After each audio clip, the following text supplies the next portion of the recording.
Benang pencelur bat nangya ay mensim syaki samla jong kane kadong kathan hi baro kawai bat bakin shim benta hakikam mare bat bakin penlut por hakum ki spot lah kade kino kijat spot ru kumjo kumta ka office jong ka district sport officer Riboy district haringkat ka district administration Riboy district kala penlong ya kane ka lempung mare kabala tip kum ka fit India freedom run 4.0 menta ka step ka laipuwi tarik risau arja arpulai ya kabala penlong na Saidan Indoor Hall bat ya kabala penkut HNSCA Indoor Hall umlang kedai Nyongpo Riboy District. La ban sakhi ba ha kane ka step shibun ki samla lemru bat ki rangba na kane ka dong kathain kilawan poi ban shimbanta ha kane ka jingya mare marathon bat na kaliang ki bor district kila buru ya ka khusnam shakinong job. Ha kane ka step lawan ban khawe lama da URB shadab ubdei u president jongka RBDSA haringkat uba Bobby L Nongbet ubdei u district sport officer Riboy district ka kongrida rendam officer katna district sport officer lem kinongi shimbenta nadu kisamla hadu kirangba na kaliang uba RB shadab ul aiman sim sheki samla balengba kane ka jingya mare ba pinyo ya ka met ba fit ba shaj ba klan bat hakaju ka por ba pinlong ki briu ba biang lut haka physical fitness bat deina kata ka daula penlong ya kane ka jingya mare marathon Hasua ban penkut ya kane ka program nakaliang ki bor district kila samru iki kusnam bat haka thup kishinrang u bonus bongrung ulawan haka kerdan baningkong bat kabarisha kemdej haka thup ki kentei ya ka baladon ru ka jingsam kusnam shekishinrang bat kentei ki bala shimbenta nadu kerdan rangba hadu ki hep ki barit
ya yupi bakamet kapat yupi kan long kaba fit bat hakan juga poru batin long kibriu kiba biang lut haka physical fitness jadi kata kaba la pelong ya kan bat bah bangapek ya kini ka fit India run di kamle haki city lani haki nongba namar kibriu kibyong haki nong sor haposor kibriu bantre banta ini kinong kendong kiba dalay pelaman kasngi ru ladang ila kabha tang mere ngila long exercise man kasngi mangi ngatra ji kena ne baro gili kena nongrep bawan lagi beduk gili nongrep sudah wala dang isa makna hangne aga sor nongpo ru kiba pun nangi gili ki kena yorap tekane bade ka sulong no ka bathiwera bi bade simenta bade ka nyirap yung man kasngi ka penki ya ka met ka phat yung bi kata bade ka fitness ngai ba kini ko organize ya ko kini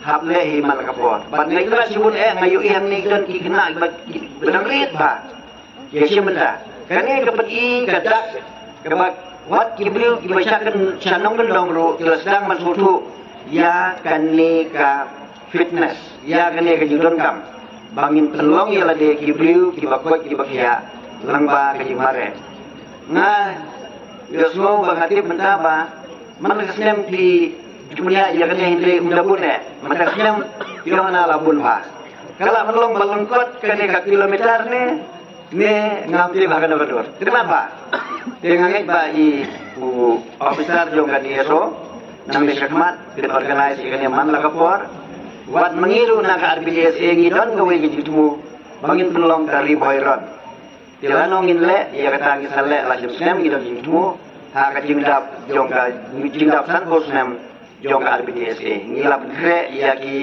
projek lane yaki kambaro yaki items na kamatakas nam arajar arhusaw maningis kam bakan long kaway nagi item kan long kane ha ka mangila man selong kajing mare ka bapenlong kajing kuat jipia yang ibaro kulay si besar yapi na kabes jupi apa na do bakiwan ki organize ki babu Congratulations, Kiban Roy. Tadi takti Kiban Roy. Yang berdang Roy dapat dapat dia yang kena terima Maria. Dan sang youngest participant male Leonard Long. Ibadah in the bottom craft. Test number 407. Congratulations, Leonard. Well done. The oldest participants for the female, ikong Flora Rani. Nanti oldest participant male, kaleche Iban Suklang. Warangin taktikan wari laban baru race negation benda. Congratulations.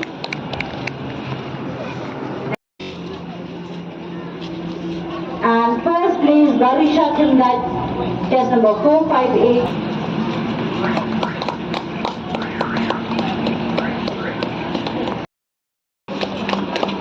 Congratulations, Abu Kham. Second place, congratulations, Nelisar. And the chance. Kami nak pergi di bawah pasti bala. Job dia kini di mana? But unjuk ya bawah.